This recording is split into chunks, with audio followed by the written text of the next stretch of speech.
Hallelujah. आज के समय में एक बात कहूंगा, क्योंकि परमेश्वर हमारे जीवन से कुछ चाहता है। कई बार हम लोग जल्दबाजी में होते हैं, हमें जल्दबाजी में सब कुछ चाहिए होता है, मगर प्रभु का वचन कहता है कि तुम्हें सावधान रहना है, तुम्हें प्रार्थना करनी है, तुम्हें दुआ करनी है, अपनी बातों को तुम्हें परमेश्वर के हाथों में समर्पण करना है।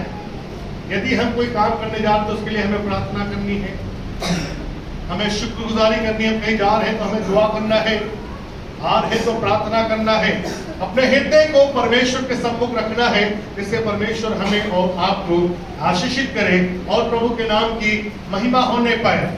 मेरे साथ खुदा के कलाम से एक बात निकाल के पढ़ें जो आपको मिलेगा।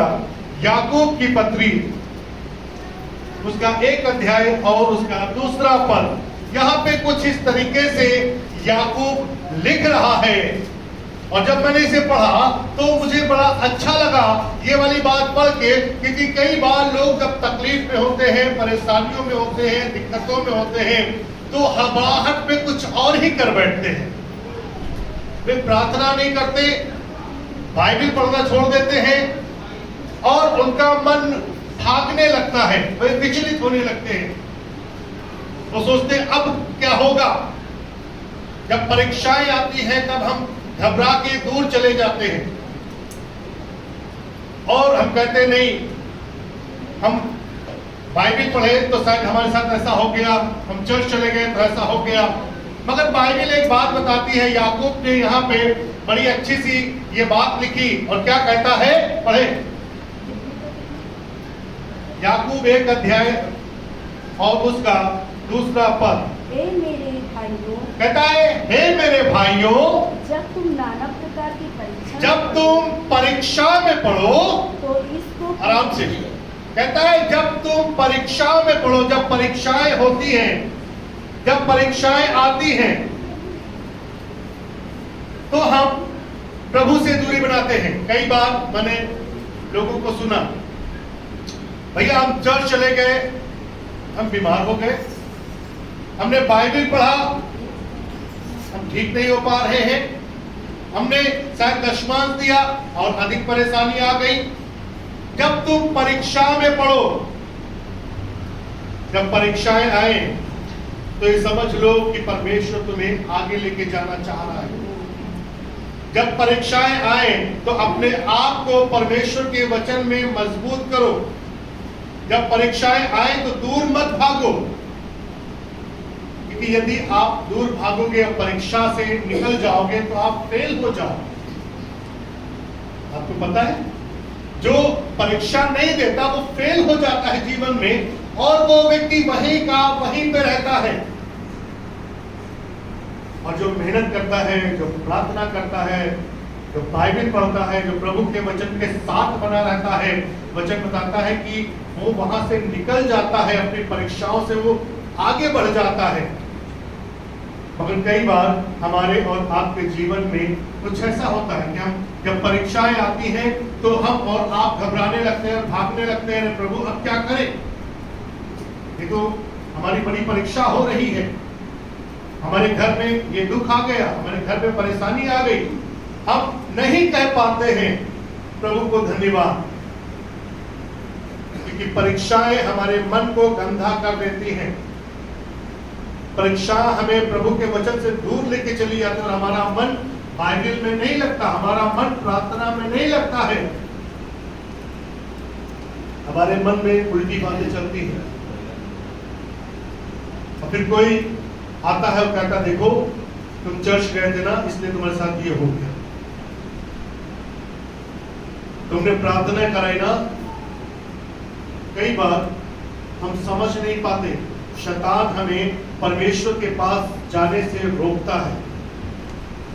वो नहीं चाहता कि तुम बच जाओ, वो नहीं चाहता कि तुम आगे बढ़ जाओ, वो नहीं चाहता कि तुम्हारे बच्चे उन्नति करें, वो नहीं चाहता है, क्योंकि उसको पता है यदि तुम परीक्षा से आगे बढ़ गए, परीक्षा में तुम स्थिर रहे, तो तुम्हारा घर परमेश्वर की आशीष से भर जाएगा। हमने कल एक बात कही, मैंने कहा परीक्षा हमारे बच्चे हैं, वो आशीष हमारे बच्चे हैं। यदि हम परीक्षा में आगे बढ़ेंगे, अपने सारी चीजों से आगे बढ़ेंगे, तो हमारे बच्चे परमेश्वर में उन्नति करेंगे।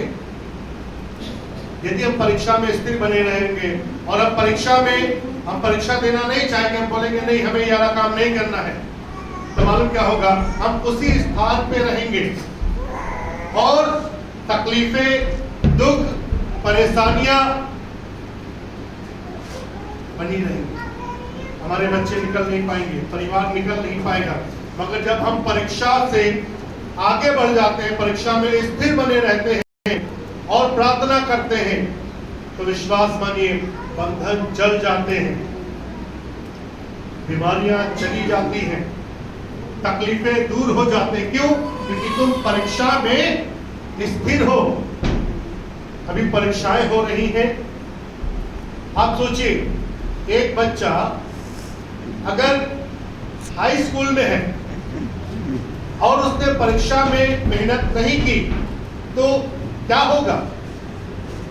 परीक्षा तो दे रहा है मगर उसका मन कहीं और लगा है, वो कुछ और सोच रहा है,